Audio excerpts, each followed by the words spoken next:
Hey folks, welcome back to Fantastic Daily, where I make the creepy and unexplained entertaining for all of you at home. Now today, guys, I have got something great for you. It is something of a classic, a little bit of something for the skeptics and the believers alike. And you might think you know all about the photos and stuff that you see here, but trust me, I've been digging in on this, and I think I'm going to blow your minds a little bit. Because strangely, this story intersects in the world of both classified UFO technology and mysterious happenings in and around national parks, and a more global conspiracy that a lot of you don't know about. Now, way back in 2006 and 2007, there were these reports of small, totally silent, unmanned craft that were seen floating in and around neighborhoods in California. Photos like these started appearing, and people definitely had their opinions on whether they were real or fake. Now, some claim they were just like clever CG hoaxes, while others say that they were some of the sharpest UFO photos ever recorded. That if you hate the grainy, like hard to see evidence that we mostly get, these photos were the ones that you would hope to get. And if you did a basic little bit of research on this, you'd hear people saying that it's been debunked, but the fact of the matter is, it has not. Not by MUFON, not by researchers. No one knows exactly what these photos are. But I think I have an idea. These photos were everywhere. They've been reported on by news organizations here in the States as well as overseas, and this was a big deal at the time. And more craft sightings have been popping up, not just in California, but all over the country, and strangely, they seem to operate very near state and national parks. Now, these craft became known as the Dragonfly Drones, given their shape and the fact that they weren't like seemingly flown by any occupant, but like piloted remotely by someone or something unseen. But before the debate around these craft died down, a mysterious document dump appeared on the internet. A man who called himself Isaac claimed to have knowledge of these craft after seeing them on the news, and Isaac kind of like thought of himself as a whistleblower about a program known as CARET. And before I dive into the CARET program, I want to say this, that Isaac's whistleblower documents existed on a website that is no longer available. Everything that you see here is like the archived versions of the same material, and Isaac freely gave away this info in the documents with a one caveat, that they not be changed or presented outside of the entire document set. That basically, Isaac did what many whistleblowers do today, which is he said that if you want to share this, you have to share all of the documents, you can't break them up or like cherry-picked facts. And on that note, I am providing a download link to what I believe is the full document set provided by Isaac.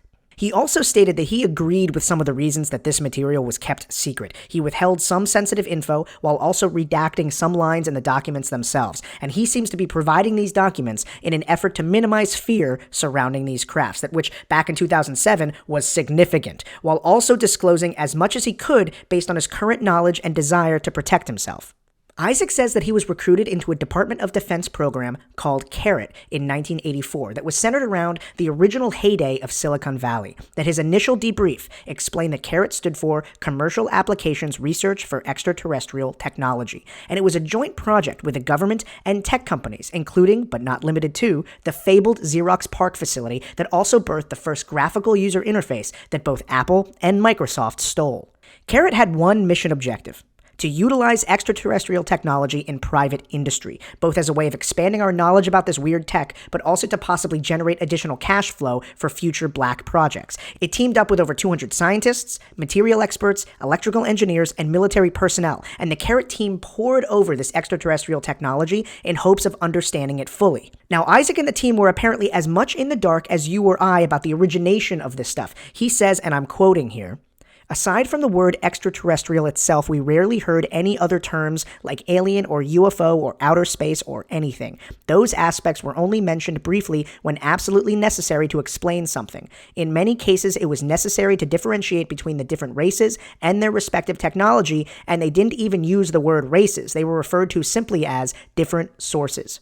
Now, most of the stuff they were dealing with was with this anti-gravity stuff, but what struck him from the photos of the Dragonfly drones was something altogether different, that it was this stuff, the writing, or as Isaac refers to it, the language. Now, this language stuff, it is super interesting and really complicated. So if you want to hear it directly from Isaac, I recommend you read up on it yourself. But basically, the language isn't actually language in the way we think about it. It's more like software code. When humans put words together to form sentences, each word has meaning in and of itself, right? And those words form like larger meaning and they make sentences. But this alien language is totally context sensitive, that each letter form could hold either like a single bit of data or an entire cyclopedia based on its context. And take note that I said hold and not represent, because unlike our computer code that is like software that requires hardware to run, their language, it doesn't need hardware. This is like a wild idea, but it is simply being run just by existing.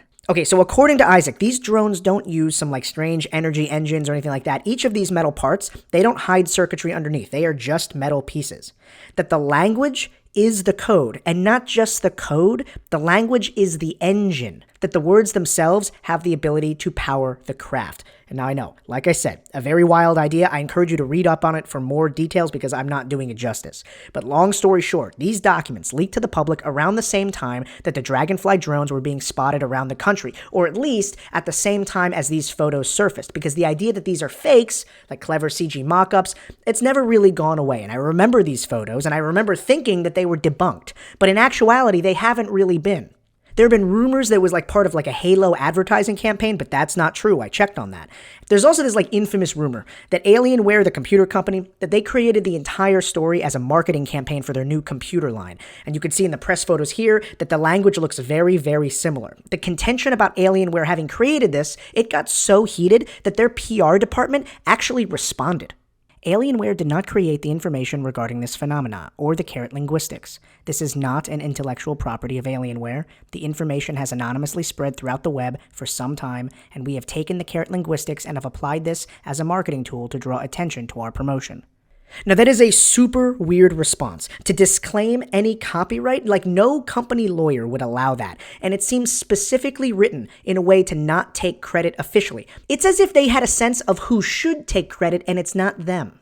And stranger still, much fuss was made over these two investigators that were hired to find the photographers of one set of photos. And these investigators here, they were hired by a woman that wanted to remain nameless but had an interest in UFO topics. She paid for the investigators to hunt down the eyewitnesses, and they also ended up all over the news.